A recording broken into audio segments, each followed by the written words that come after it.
Okay, I'm going to make this little video. My oil burner, in case this happens to one of you guys. Now, don't hate on me. I'm not a plumber.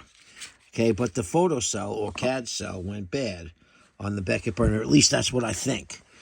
The button is up. This button is up. I'm actually not going to turn off the power, which I should do, because if I accidentally pop that button in, I could get electrocuted. But I'm not going to. Now, I just replaced this because the burner was shutting off. And this is the one that came out. And I will admit that spring looks a little weird the way it was stretched out, but that's the one that came out. Now, at the time, I wanted to pick up the photocell, but the place didn't have it in stock. I was going to change both because the photocell is like $7. They're cheap. So what I'm going to do is just loosen up these. We're going to take out the photocell. And actually, I like to put the phone in position. You flip these little levers up right there. Now I can flip that whole door open, and the photocell is going to be looking at you. Now, it's right there. You know what does concern me?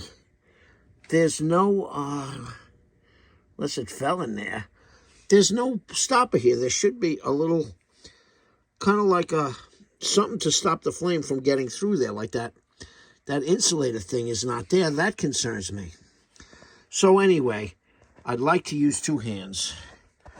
I don't know if I could get this phone wedged between some of these wires here where you could still see it. Yeah, I think so.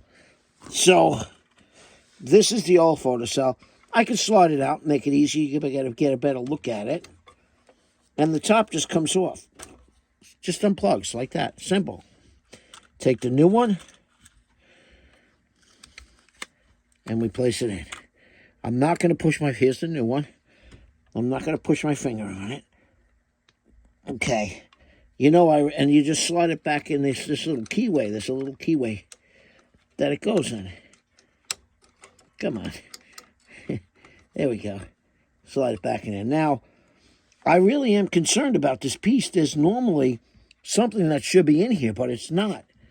So I'm going to have to pick that up. Wait, is it on the other burner? Let's make sure. No, it's not. I don't have that little piece, so I don't know why that's missing, but it's not there. So that's a bit of a concern. Now, I'm going to fire it up. Okay.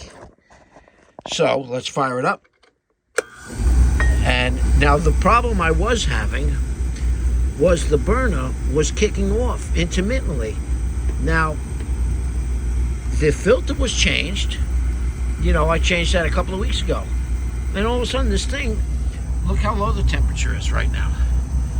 It's too low, you know. So what happened was, it would kick off. It's running beautiful. You could hear it. Sounds like it's running great. The flame looks good. So what it would do is, it would run for like 5 hours, no problem. Can you see that flame? The flame looks great. It would run for many hours. And then shut off. I'd kick it on, it would run for many hours again. So I'm thinking the electric guy was going bad. I'll post later on in the comments if that was the problem. But I'm hoping it was. And this was my old one. See? And it was clean enough. I cleaned it, but I guess it went bad. And I always keep the spare parts around because you never know. I always